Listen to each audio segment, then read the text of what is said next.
Dear students, welcome to smart education world. आप सबका smart education world में स्वागत है। आप हमसे जुड़िए, हमारे चैनल को सब्सक्राइब करिए। जो भी कोई इशू है उसके लिए आप लोग हम अपना सुझाव दीजिए। जो भी कोई इशू है उसको हम लोग सॉर्ट आउट करने की कोशिश करेंगे। इसके साथ साथ मैं सभी अभिभावकगण से निवेदन कर रहा हूँ कि आप हमारे चैनल से जुड़िए, हमारे कंटेंट का आप एनालिसिस करिए, हमारे कंटेंट को एनालिसिस करके बच्चों को चैनल के माध्यम से जोड़िए, बच्चों को मोबाइल प्रोवाइड कराइए ताकि जो भी कंटेंट हम लोग यहाँ से प्रोवाइड कर रहे हैं बच्चे इसको आसानी से पढ़ सकें। इसके साथ साथ जो है आप लोग अपना सुझाव भी दीजिए। आप लोग जो भी सुझाव देंगे उसको हम लोग जो है यहाँ से फॉलो करते हुए और बेहतर से बेहतर कंटेंट प्रोवाइड करने की कोशिश करेंगे। तो प्यारे बच्चे, हम लोग पिछली क्लास क्या पढ़ रहे थे? पिछली क्लास हम लोग क्या पढ़ रहे थे? दो चरवाहे रैखिक समीकरण के योग पढ़ रहे थे, यानी pair of linear equation in two variable पढ़ रहे थे। आइए उसी हम कंटिन्यू करते हुए आगे बढ़ते हैं। दो चरवाहे रैखिक समीकरण के योग, दो चरवाले रैखिक, इसी को रेखी भी बोलते हैं हम लोग, रेखी समीकरण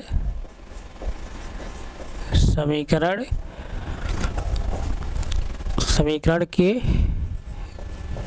योग।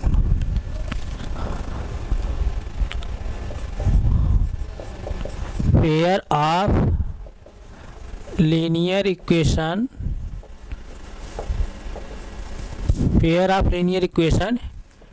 into वेरिएबल्स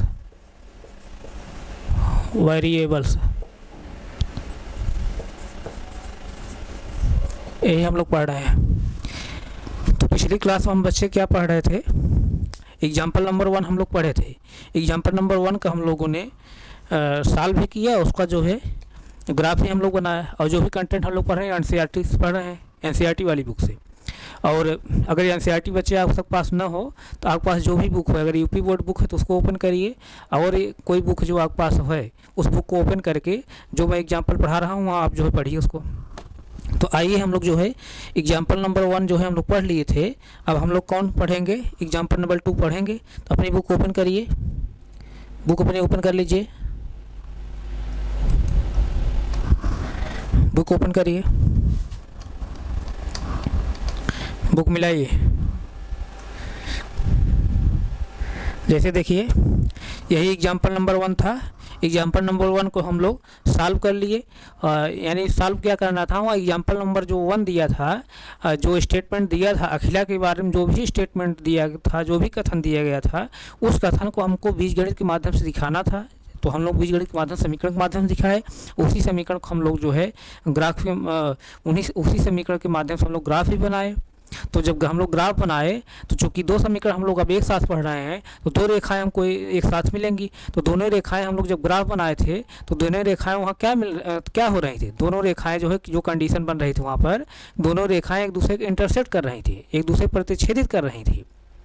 और जो प्रतिच्छेदन बिंदु होता है, जहाँ इंटरसेक्ट करती हैं, वहाँ का जो कोऑर्डिनेट होता है वही जो है इन दोनों समीकरण के लिए क्या होता है? सॉल्यूशन होता है, हल होता है। इस तरह से हम पिछली क्लास पढ़े हैं। तो आइए हम लोग अब एग्जाम्पल नंबर 2 पढ़ेंगे। एग्जाम्पल नंबर 2 इस तरह से, जैसे आपके बुक में भी जैसे ग्राफ बनाया है, हम भी ग्राफ इस तरह से बनाए थे। और लेकिन जो भी तरीका मैं बता रहा हूँ बहुत सरल तरीके से बता रहा हूँ। आप लोग बच्चे जो है थोड़ा सा गौर करिए और इसको पढ़िए। जब तक इस कंसेप्ट को आप नहीं समझ पाएंगे ज्योमेट्रिक मेथड से दो चरवाहे रैखिक समीकरण को, तो आप जो है ये जब अलजेब्रिक मेथड हम बताएंगे तो वहाँ भी आप जो है उसके कंसेप्ट को आप नहीं समझेंगे। तो इसलिए जो है जो ज्योमेट्रिकल मेथड मैं बता रहा हूँ उसको जो है ध्यान से समझिए। और इसको जो है इस जो मेथड है मैं ज्योमेट्रिकली यहाँ सॉल्व करा रहा हूँ, कोई भी टीचर या कोई कोचिंग वाले, कोई ऑनलाइन कोचिंग वाले या ऑफलाइन वाले कोचिंग वाले, कोई भी इस तरह से कंटेंट यहाँ जैसे हम प्रोवाइड कर रहे हैं कोई प्रोवाइड नहीं करता है। यानी दो चरवाहे रैखिक समीकरण के योग जो हम यहाँ पर ग्राफ के माध्यम से पढ़ रहे हैं, इस तरह से ग्राफ के माध्यम से कोई पढ़ाता नहीं है, सब उसको छोड़ देते हैं। कहते हैं बच्चों को कि परीक्षा में नहीं पूछा जाएगा, इसको छोड़ दीजिए, या एक क्वेश्चन आएगा अथवा वर्क रहेगा उसको छोड़ दीजिए, दूसरा कर लीजिए। लेकिन बच्चे जब तक आप ग्राफ के माध्यम से दो चरवाहे रैखिक समीकरण को नहीं समझेंगे तब तक दो चरवाहे रैखिक समीकरण पूरे कंसेप्ट को आप समझ ही नहीं पाएंगे। तो हमको जो है मैथ को रट कर नहीं पढ़ना है, मैथ को हमको समझ पढ़ना है। तो आइए हम लोग एग्जाम्पल नंबर 2 जो है देखते हैं। जैसे एग्जाम्पल नंबर 2 यहाँ बच्चे क्या कह रहा है, रोमिला एक स्टेशनरी की दुकान में गई। ध्यान समझिए बच्चे, रोमिला एक स्टेशनरी के दुकान में गई और 9 रुपए में 2 पेंसिल तथा 3 रबड़ खरीदी। 9 रुपए में उसने 2 पेंसिल और 3 रबड़ खरीदा। रोमिला जो है एक स्टेशनरी की दुकान में गई, 9 रुपए में उसने 2 पेंसिल और 3 रबड़ खरीदा। उसकी सहेली सोनाली ने उसकी जो है सहेली थी सोनाली ने रोमिला के पास नई तरह की पेंसिल और रबड़ देखी और उसने भी 18 रुपए में उसी तरह की 4 पेंसिल और 6 रबड़ खरीदी। यानी जब रोमिला स्टेशनरी की दुकान पर गई, उसने 9 रुपए में 2 पेंसिल और 3 रबड़ जब खरीदा, तो उसकी सहेली जो सोनाली थी वो भी उसके घर पर आई। तो उसने देखा कि तो रोमिला जो है नई पेंसिल और नई जो है रबड़ लेकर के आई है। तब उसने जो है घर पर जो है अपनी मम्मी से पैसा मांग करके उसने भी गई स्टेशनरी दुकान पर, तो जो है उसने 18 रुपए में जो है क्या ले आया, 18 रुपए में उसने 4 पेंसिल और 6 रबड़ ले आया। उसके आगे फिर क्या कह रहा है, इस स्थिति को बीजगणितीय तथा ग्राफी जो है यानी ज्यामितीय रूपों में व्यक्त कीजिए। यानी जो एग्जाम्पल में जो स्टेटमेंट कह रहा है, जो कथन कह रहा है, उसी कथन को हमको अलजेब्रिक मेथड से उसको हमको प्रदर्शित करना है और जो है उसी को हमको ज्यामितीय मेथड से भी प्रदर्शित कर दिखाना है। तो आइए हम लोग जो है इसी एग्जाम्पल को जो है हम सॉल्व करने की कोशिश करते हैं। तो अब प्यारे बच्चे, हमको यहाँ पर जो है एक कलम का कितना मूल्य है हमको नहीं पता है। सर ये पेंसिल है, एक पेंसिल का कितना मूल्य है हमको पता नहीं है, और एक रबर का कितना मूल्य है ये भी हमको नहीं पता है। तो हम लोग मान लेते हैं, यहाँ पर क्या मानेंगे, मानेंगे ए कि अपनी बुक ओपन कर देखते रहिए। सपोज दैट यानी माना एक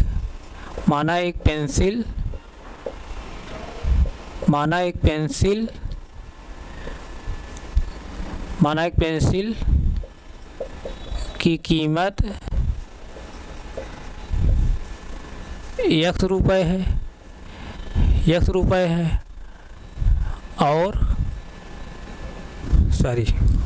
x रुपए है और एक रबर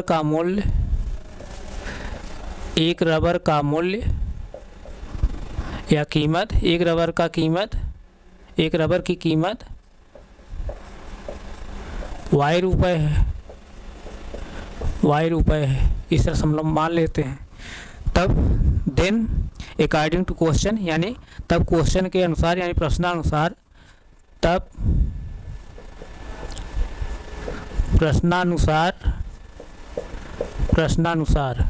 प्रश्नानुसार जो पहली कंडीशन कह रहा है रोमिला के बारे में, जो कह रहा है, क्या कह रहा है देखिए इसको। रोमिला एक स्टेशनरी की दुकान में गई और उसने 9 रुपए में 2 पेंसिल और 3 रबड़ खरीदा। अब जैसे देखिए बच्चे, पिछली क्लास में भी मैं जो है इस तरह से पेंसिल और जो है पेन का एग्जांपल लेकर के आप लोग बताने की मैं कोशिश किया था। अब जैसे देखिए यहाँ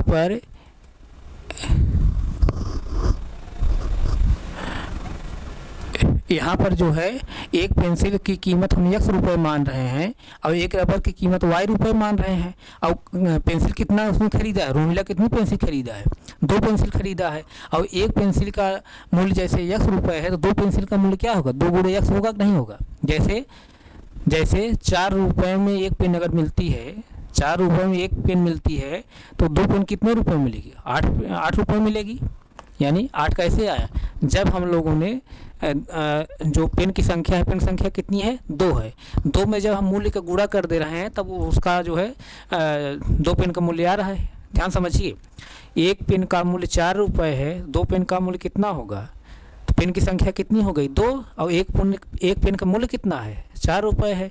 तो जो पेन की संख्या है उसको हम किस में गुणा कर दे रहे हैं, मूल्य में गुणा कर दे रहे हैं, तब हमको जो है जो 8 रुपए मिल रहा है।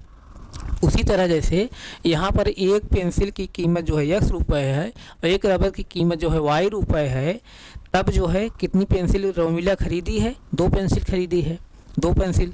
तो यानी इसका मतलब क्या, यहाँ से क्या हो जाएगा, 2 इंटू x, 2 क्या है, 2 यहाँ पर क्या है, पेंसिल की संख्या, x क्या है, मूल्य, एक पेंसिल की मूल्य, प्लस जो है मतलब जितना रुपए आएगा प्लस और क्या, कितनी रबर खरीदा है, 3 रबर खरीदा है, 3 इंटू वाई यानी 3y, यानी एक रबर का मूल्य y रुपये है और 3 रबर खरीद रहा है, तो टोटल कितना रुपए आएगा, यानी 2 पेंसिल का मूल्य जो है कितना होगा, एक पेंसिल का मूल्य x रुपये है, 2 पेंसिल मूल्य क्या होगा, 2 गुणे x रुपये होगा। फिर जो है एक रबर का मूल्य y रुपये है, 3 रबर का मूल्य क्या होगा, 3 गुणे y होगा। अब यही दोनों का योग जो है किसके बराबर हो, 9 रुपये, चूँकि 2 पेंसिल और 2 रबर खरीदने पर उसको 9 रुपये खर्चा करना पड़ रहा है ना, तो यहाँ पर हम 9 लिखेंगे। ये क्या होगा बच्चे, यहाँ से इक्वेशन नंबर 1। यहाँ तक किसी बच्चे कोई डाउट नहीं? डाउट तब अभी अब जो है दूसरी कंडीशन क्या कह रहा है, उसकी सहेली सोनाली ने रोमिला के पास जो है नई तरह की पेंसिल और रबड़ देखी और उसने भी जो है 18 रुपये में 4 पेंसिल और 6 रबड़ खरीदी। यानी रोमिला कितनी पेंसिल खरीदी, 4 पेंसिल, तो 4 गुणे x यानी 4x हो जाएगा, प्लस कितना रबड़ खरीदा, 6 रबड़, 6 गुणे y मतलब 6y। अब कितने रुपए में टोटल खरीदा है, 18 रुपये में। ये क्या हो गया, इक्वेशन नंबर 2 हो गया। यानी ध्यान समझिए, अब यहाँ थोड़ा आप समझने की कोशिश ये करिए, जो पिछली क्लास में इतना इंट्रोडक्शन देते हुए यार अपनी भूमिका बनाते हुए मैं आ रहा हूँ।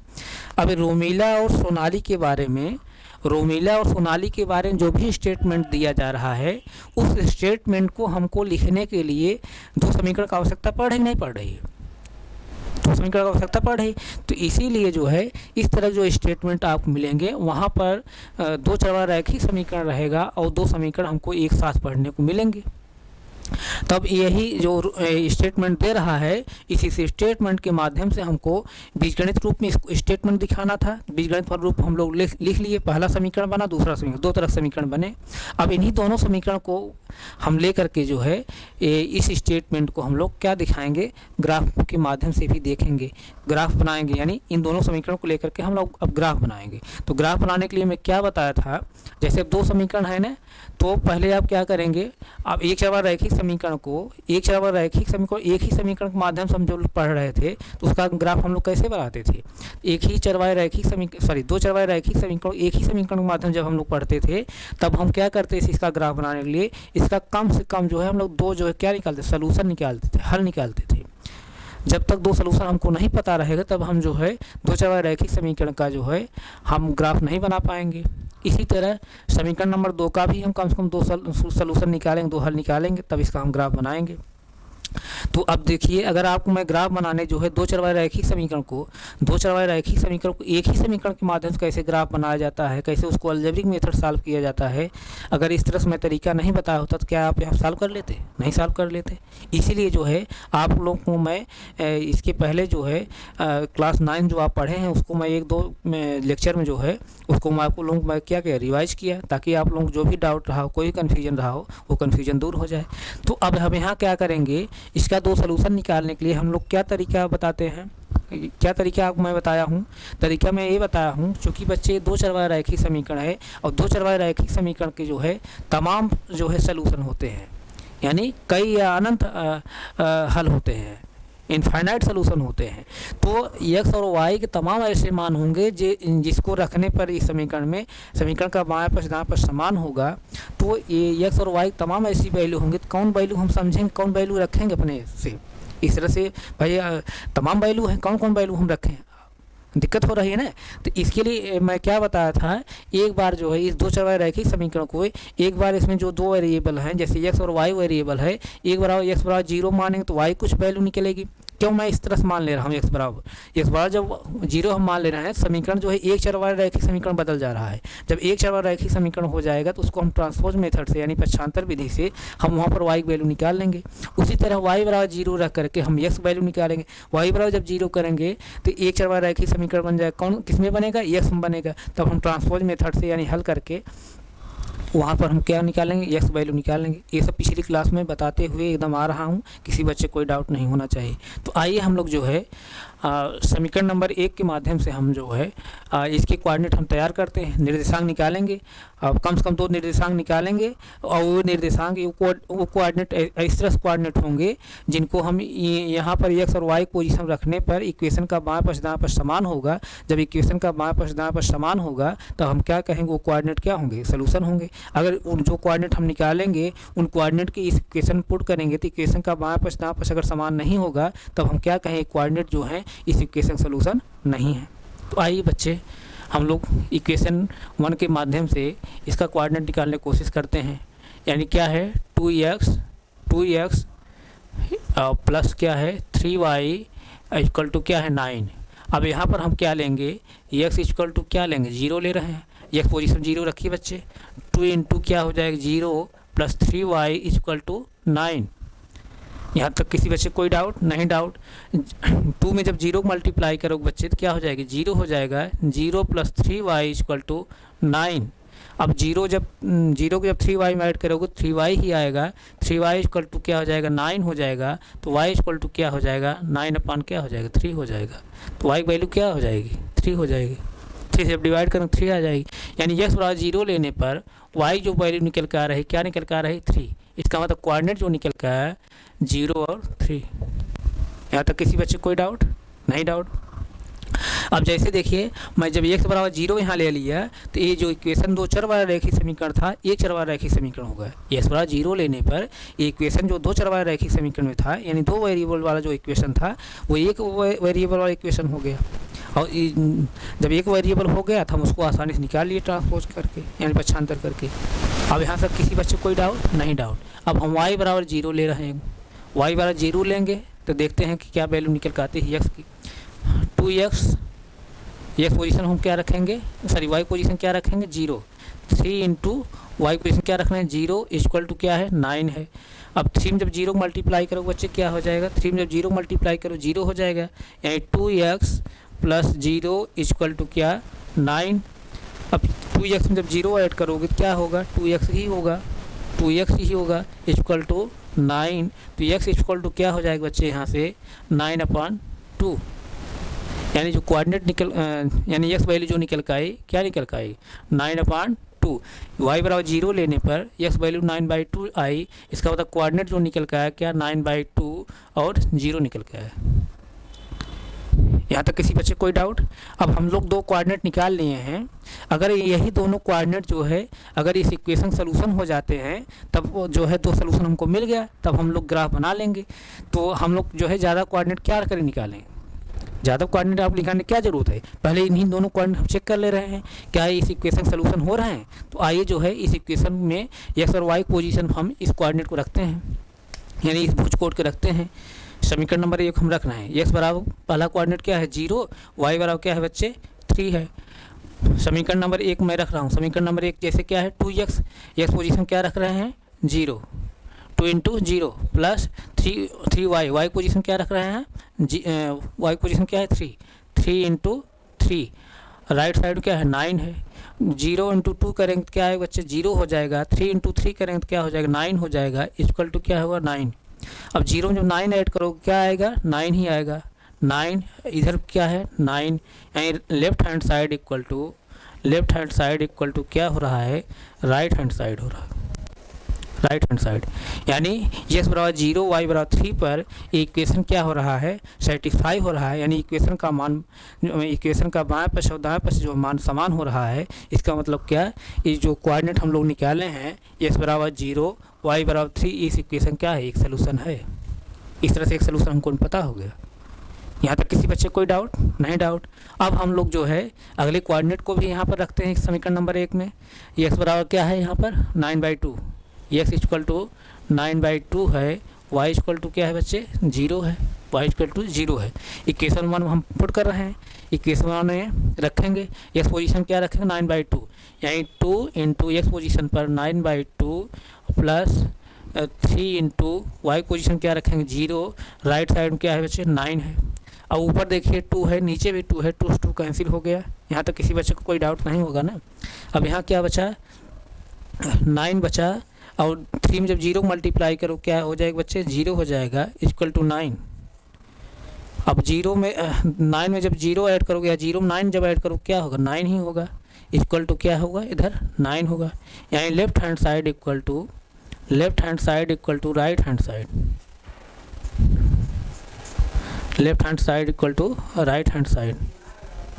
यानी इक्वेशन का बाएं पक्ष दाएं पक्ष समान हो रहा है किस पर, x बराबर 9/2 y बराबर 0 पर इक्वेशन का मान जो है बाएं पक्ष दाएं पक्ष समान हो रहा है। यानी x बराबर 9/2 y इक्वल टू 0 पर इक्वेशन सेटिस्फाई हो रहा है। इसका मतलब क्या, जो कोऑर्डिनेट हम लोग निकाले हैं, एक कोऑर्डिनेट क्या है, इस इक्वेशन का सलूशन है।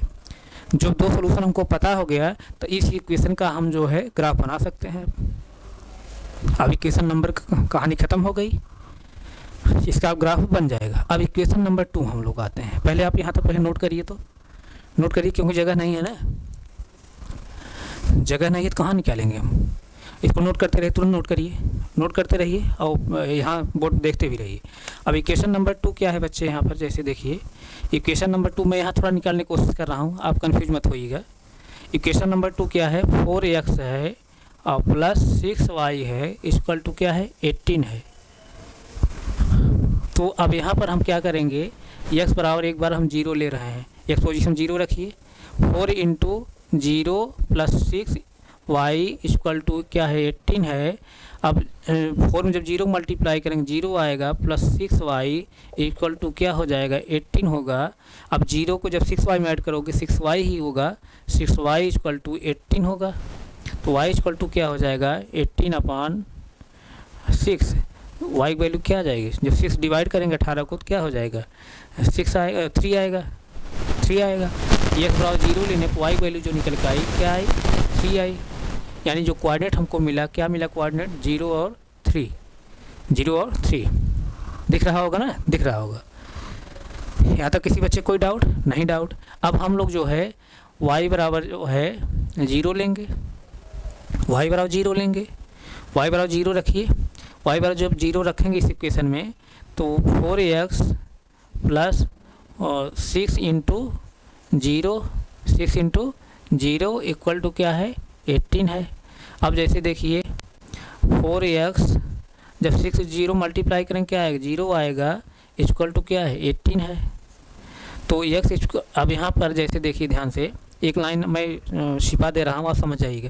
4x + 0 जब करेंगे 4x ही आएगा, 4x इक्वल टू 18 होगा तो x इक्वल टू क्या हो जाएगा, 18/4। इसको जब हम सिंप्लीफाई कर देंगे तो क्या हो जाएगा, 2 सिंप्लीफाई कर दीजिए, 2 9 जा 18 और 2 2 जा 4 यानी 9/2, यानी 9/2। x वैल्यू क्या निकल कर आई, 9/2। x वैल्यू क्या निकल कर आई, 9/2। ये 9 है भाई, 9/2। जगह थोड़ा कमी पड़ रही थी, 9/2। यानी जो कोऑर्डिनेट निकल के आया 9/2 और 0 निकल के आया। इस तरह से दो कोऑर्डिनेट हमको पता हो गया। अब इन्हीं दोनों कोऑर्डिनेट को हम इक्वेशन नंबर 2 पुट करेंगे। अगर इक्वेशन का बाएं पक्ष दाएं पक्ष समान होगा, यानी x और y पोजीशन पर हम इन्हीं दोनों कोऑर्डिनेट पुट करेंगे। अगर इक्वेशन का दाएं पक्ष बाएं पक्ष समान हो जाएगा तब हम क्या कहेंगे कि ये जो कोऑर्डिनेट है क्या है, इस इक्वेशन सलूशन है। पहले आप इसको नोट करिए, हमारे पास जगह नहीं है तब हम कहाँ लिखेंगे, नोट करिए तब हम जो है यहीं पर लिखेंगे।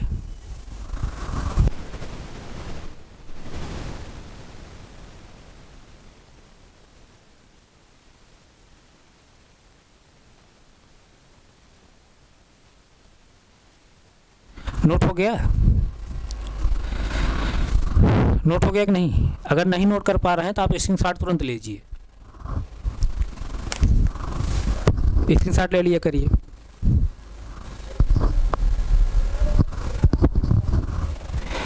स्क्रीनशॉट लीजिए, मैं बगल हो जा रहा हूँ, स्क्रीनशॉट लीजिए।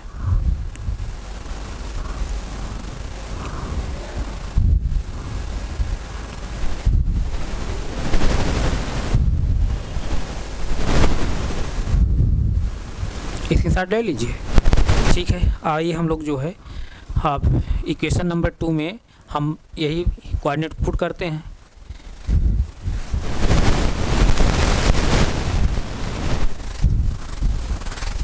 जैसे देखिए पहला कोऑर्डिनेट क्या है, पहला कोऑर्डिनेट क्या है कि x बराबर 0।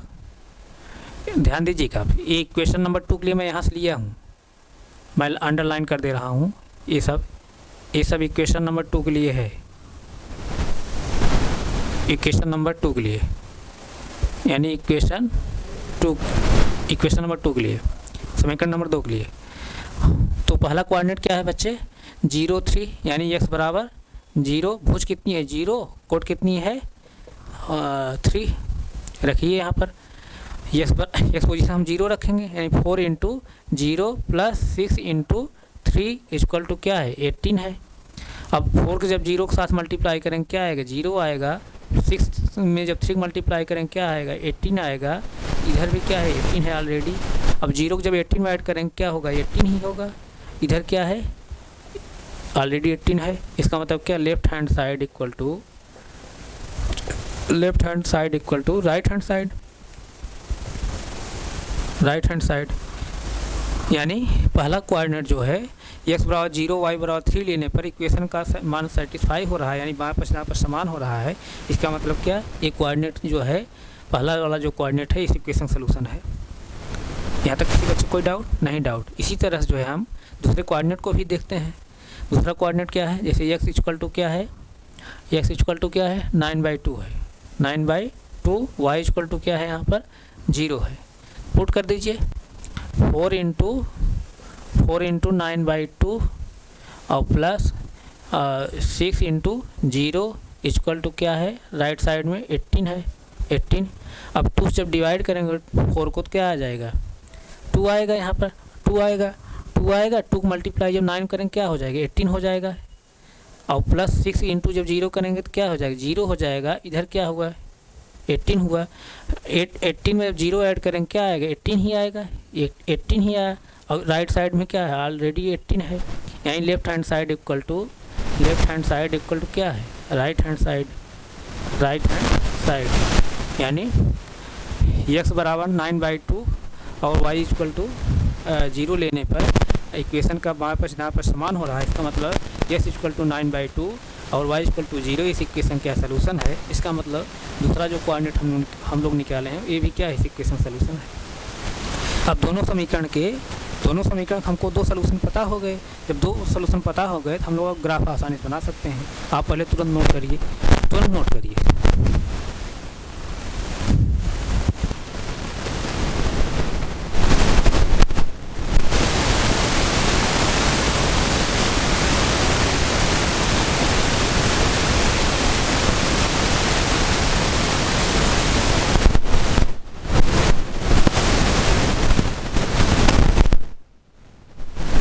नोट हो गया? नोट करिए, तुरंत नोट करिए। अगर नहीं नोट कर पा रहे हैं तो आप स्क्रीनशॉट लीजिए, तुरंत स्क्रीनशॉट लीजिए, स्क्रीनशॉट ले लीजिए स्क्रीनशॉट, मैं बगल हूँ, स्क्रीनशॉट लीजिए, आप स्क्रीनशॉट लीजिए, ले लिए, ठीक है। अब इसको हम मिटाएंगे। अब हम लोग जो है दोनों समीकरण का हम क्या बनाएंगे, ग्राफ बनाएंगे।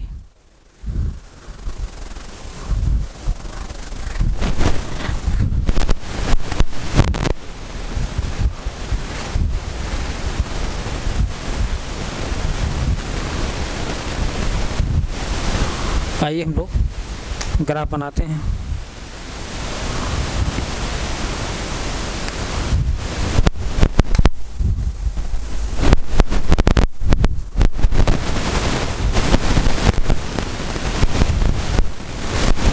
आइए हम लोग ग्राफ बनाते हैं।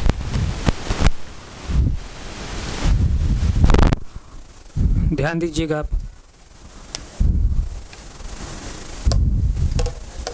आप 10 रुपये ग्राफ पेपर ले लीजिए, वहीं ग्राफ बनाइए।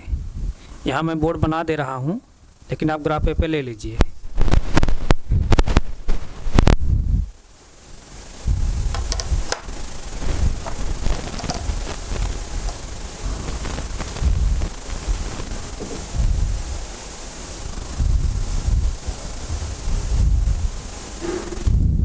अब जैसे देखिए, आप ग्राफ पर जैसे आपके ग्राफ जो है वहाँ सेंटीमीटर इंच में इस तरह दिया रहता है, तो अब यहाँ तो कुछ दिया नहीं है, तो हम जो है यूनिट मान ले रहे हैं। जैसे एक इंच को हम जो है एक इंच को जो है 1 यूनिट हम मान चल रहे हैं। जैसे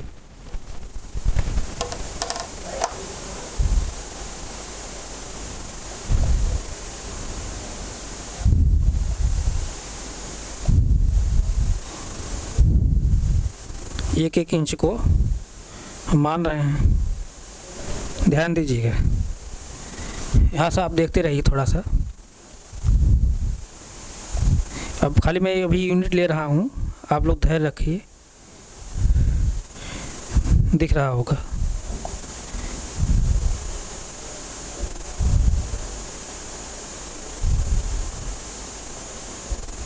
इस तरह से एक एक इंच हम ले रहे हैं। इसी तरह से बाएं साइड में भी ले रहे हैं। बाएं साइड में भी मैं ले रहा हूँ।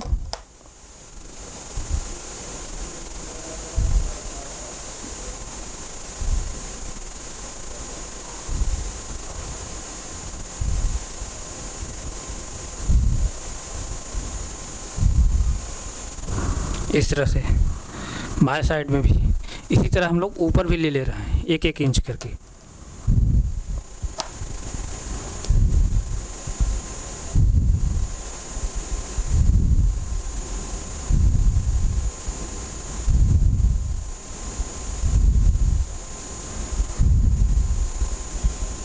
इस तरह से इसी तरह जैसे आप नीचे भी ले लीजिए।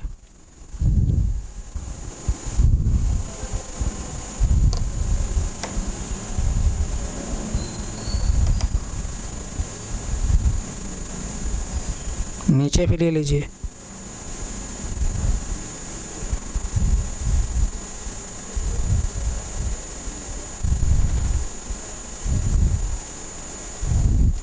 इस तरह से ले लिए ना। अब जैसे देखिए अभी क्या है, यहाँ से अब देखिए एक ओरिजिन है जहाँ हॉरिजॉन्टल लाइन और वर्टिकल लाइन एक दूसरे को इंटरसेक्ट करती हैं, यानी एक्स अक्ष और वाई अक्ष, जहाँ एक्स अक्ष वाई रेखा वाई अक्ष वाई रेखा जहाँ एक दूसरे को काटती हैं यानी प्रतिच्छेदित करती हैं, उसको हम ओरिजिन कहते हैं। मैं पिछली क्लास में बताया हूँ इस तरह से। तो अब यहाँ पर क्या हो जाए, इसका कोऑर्डिनेट क्या होता है, 0 0 होता है। और मूल बिंदु जो है ये मूल बिंदु हुआ, चूँकि इसको ओरिजिन कहते हैं, मूल बिंदु कहते हैं हम। वाई अक्ष और एक्स अक्ष जहाँ एक दूसरे काट रहे हैं रेखाएं, उसको हम मूल बिंदु कहते हैं। मूल बिंदु का कोऑर्डिनेट 0 0 होगा। ये सब मैं पिछली क्लास बताया हूँ। मूल बिंदु से एक्स अक्ष पर दाहिनी तरफ चली गई दूरी क्या होती है, धनात्मक होती है। मूल बिंदु से बाईं तरफ जो है एक्स अक्ष चली गई दूरी ऋणात्मक होती है। मूल बिंदु से वाई अक्ष पर ऊपर की तरफ चली गई दूरी धनात्मक होती है। मूल बिंदु से वाई अक्ष पर नीचे की तरफ चली गई दूरी क्या होती है, ऋणात्मक होती है। तो इसलिए जो है जैसे यहाँ पर क्या होगा, ये +1 जैसे होगा, ये क्या होगा +2 होगा, ध्यान दीजिएगा। ये क्या होगा +3 होगा, फिर ये क्या होगा, ये +4 होगा। इस तरह से अब मैं बोर्ड बनाने की कोशिश कर रहा हूँ, तब भी जो है बन जा रहा है। अब ग्राफ रहता तो और अच्छा बनता ना, ग्राफ आप लोग बनाएंगे तो और अच्छा बनेगा। +5 इस तरह से, और फिर +6 होगा, ये +7 होगा, ये इस तरह से होगा। इसी तरह जैसे +1 होगा और +2 होगा, +3 होगा और +4 होगा, +5 होगा। ये जहाँ जहाँ पॉइंट है उसके सीधे पर जो है ये अंक मैं नहीं लिख पा रहा हूँ, जगह कमी है।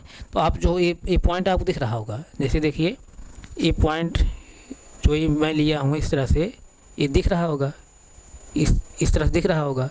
इस तरह से जैसे ए भी दिख रहा है, ए भी दिख रहा है, ए भी दिख रहा है, ए भी दिख रहा है, ए भी इस तरह से नीचे भी दिख रहा है, इस तरह से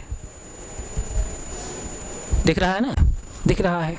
तो अब जैसे देखिए आप जो ये मैं जो डिजिट लिखा हूँ इधर लिखा हूँ, यानी अंक जो लिखा हूँ 1 2 3 4, ऊपर लिखा हूँ नीचे लिखा हूँ, मतलब दाहिने साइड लिखा हूँ एक्स अक्ष पर मूल बिंदु से, और मूल बिंदु से जो है ऊपर तरफ वाई अक्ष में लिखा हूँ। इस तरह से आप मूल बिंदु से एक्स अक्ष बाईं तरफ भी लिख लीजिए, मूल बिंदु से जो है वाई अक्ष पर नीचे की तरफ भी लिख सकते हैं। तो अब हम लोग जो है ग्राफ बनाएंगे, पहली वाली रेखा के माध्यम से बनाएंगे, यानी पहले समीकरण के माध्यम से, पहले समीकरण के माध्यम से हम लोग ग्राफ बनाएंगे। पहले समीकरण कोऑर्डिनेट क्या है, 0 3, यानी भुज क्या है, एब्सिसा क्या है, 0 है। 0 मतलब मूल बिंदु पर है, और एब्सिसा क्या होती है, एक्स अक्ष चली गई दूरी। तो 0 है, भुज जो है 0 है, कोट कितनी है 3 है, और कोट क्या है, धनात्मक है। यहाँ देखिए कोट क्या है, धनात्मक है। धनात्मक मतलब क्या, वाई अक्ष जो चली गई दूरी है कहाँ है, मूल बिंदु से ऊपर तरफ है। तो यानी भुज कितनी है, 0 है, और कोट कितनी है 3 है। तो 1 2 3 अब देखिए यही वाला पॉइंट है 3, ये क्या है 3। अब यहाँ पर जो है कोऑर्डिनेट है, जैसे इस कोऑर्डिनेट को मैं जो है P मान ले रहा हूँ, अब इसको क्या मान ले रहा है Q, तो यहाँ पे यही कोऑर्डिनेट मिल रहा है 1 2 3, यानी 3 यहीं मिल रहा है। यहीं पे जो है यहाँ मैं लिख दे रहा हूँ कि ये पहला कोऑर्डिनेट मिल रहा है क्या 0 और 3, 0 और 3, 0 और 3 मिल रहा है, 0 और 3 इस तरह से 0 और 3। अब दूसरा कोऑर्डिनेट क्या है 9/2 और 0। 9/2 मतलब कि 9/2 मतलब कि क्या 9 को जब आधा करेंगे तो क्या आएगा 5 आएगा ना, 5 नहीं बल्कि 4.5 आएगा, 4.5 आएगा, यानी 4 से अधिक और 4 से अधिक जो है आएगा वो क्या है धनात्मक है, यानी भुज जो है धनात्मक है। अब भुज क्या होती है x चली गई दूरी, अब भुज धनात्मक है, इसका मतलब क्या है x से चली गई जो दूरी है मूल बिंदु दाहिनी तरफ है और 4 से अधिक लेना है 1 2 3 4, 4 से अधिक मतलब कि 4.5 लेना है तो यहाँ पर लेंगे, यहाँ पर लेंगे। और कोट कितनी है 0 है, कोट जो है 0 है, यानी मूल बिंदु पर ही ये कोट 0 है, यानी ये जो पॉइंट मिल रहा है हमको क्या मिल रहा है Q मिल रहा है क्या 9/2 और 0 इस तरह से। यहाँ तक किसी बच्चे को कोई डाउट नहीं है, यहाँ तक किसी बच्चे को कोई डाउट है ना। तो अब यहीं से हम लोग जो है पहली एक रेखा हम खींच लेते हैं।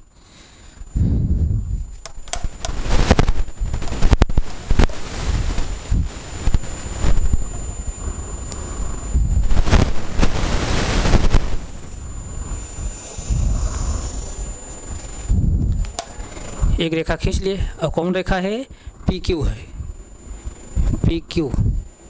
PQ रेखा है इस तरह से, यानी पहले समीकरण के माध्यम से जो हमको ग्राफ मिल रहा है यही मिल रहा है, पहली रेखा मिल रही है, ध्यान दीजिएगा पहली रेखा मिल गई ना। अब जैसे देखिए अब ये रेखा जो बनी है किस समीकरण के माध्यम से बनी है, यही 2x + 3y = 9 से ये बनी है। अब दूसरे वाले समीकरण के माध्यम जो कोऑर्डिनेट निकला उसके माध्यम हम लोग ग्राफ बना ले रहे हैं। दूसरा वाला कोऑर्डिनेट क्या है 0 3 है, तो यानी भुज क्या है 0 और पहले वाले में क्या था भुज 0 था, यानी भुज 0 था तो यहीं मिलेगा। और कोट कितनी है 3 है, पहले में कोट 3 है, इसका मतलब क्या है यही जो पॉइंट हम लिए थे पहली बार यह 0 3 यही पॉइंट मिल रहा है, यही पॉइंट मिल रहा है।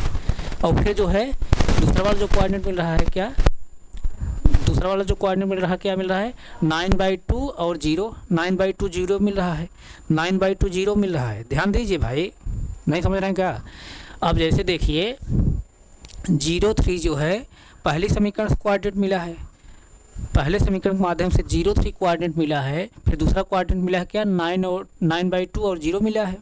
वही जो है कोऑर्डिनेट जो समीकरण नंबर 1 से मिला है वही समीकरण नंबर 2 से भी देखिए कोऑर्डिनेट मिला, पहला कोऑर्डिनेट क्या 0 3 है, दूसरा कोऑर्डिनेट क्या 9/2 और 0 है।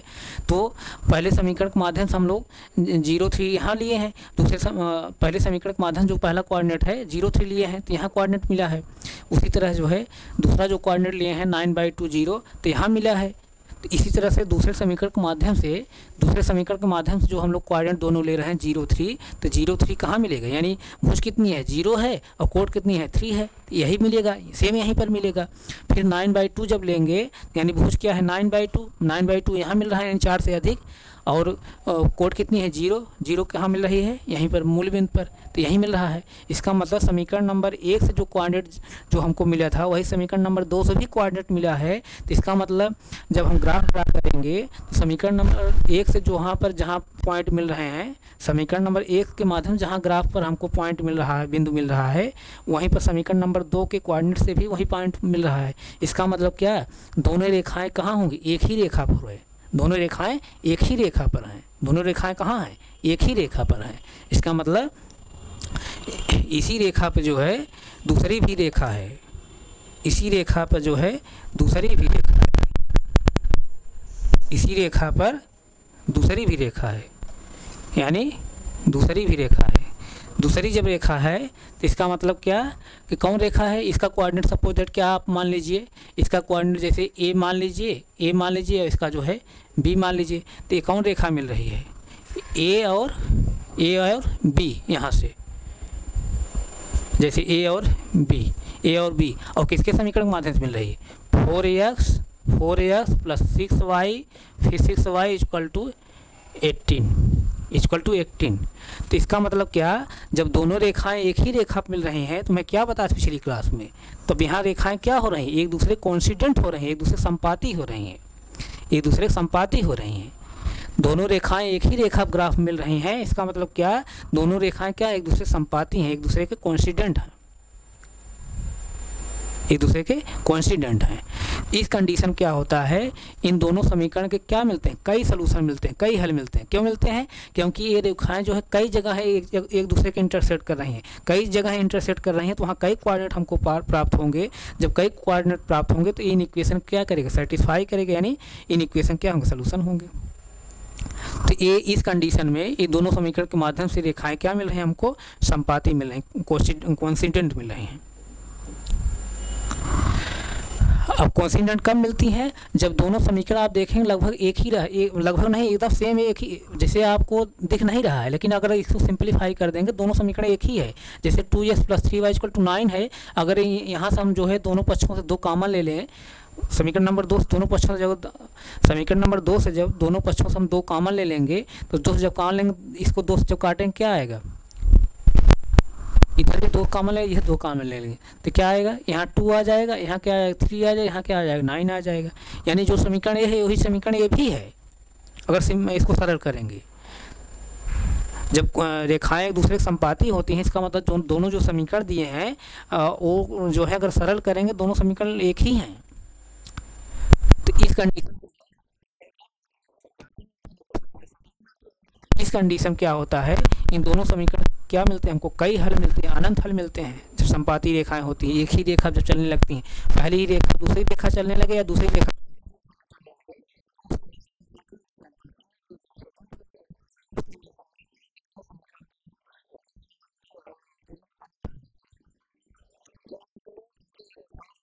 कई जगह इंटरसेक्ट करेंगे।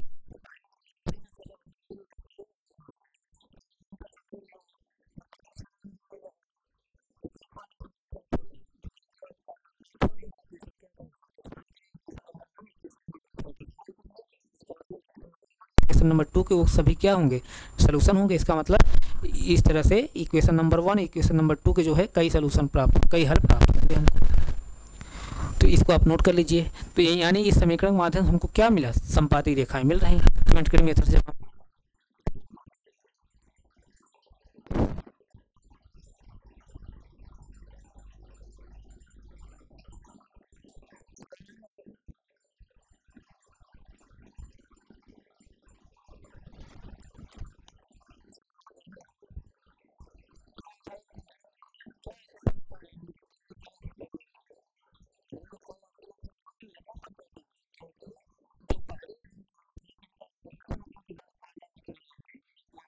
जो है सेम टू सेम जो है दूसरे समीकरण का भी कोऑर्डिनेट निकला है। जब दोनों कोऑर्डिनेट सेम निकले हैं, जब हम ग्राफ बनाएंगे दोनों कोऑर्डिनेट तो एक ही जगह मिल रहे हैं ना, तो यानी पहली रेखा पर दूसरी रेखा भी हमको मिल रही है, यानी दोनों रेखाएं एक दूसरे क्या हो रहे हैं, संपाती हो रही, कोइंसिडेंट हो रही हैं।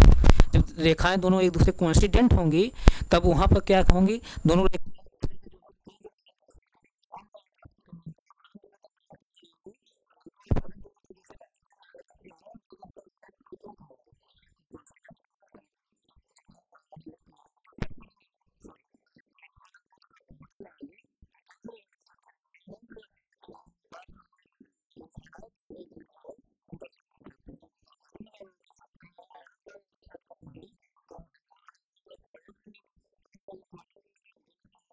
अनंत बार निकलेगा, जो कोऑर्डिनेट अनंत बार हमको प्राप्त होगा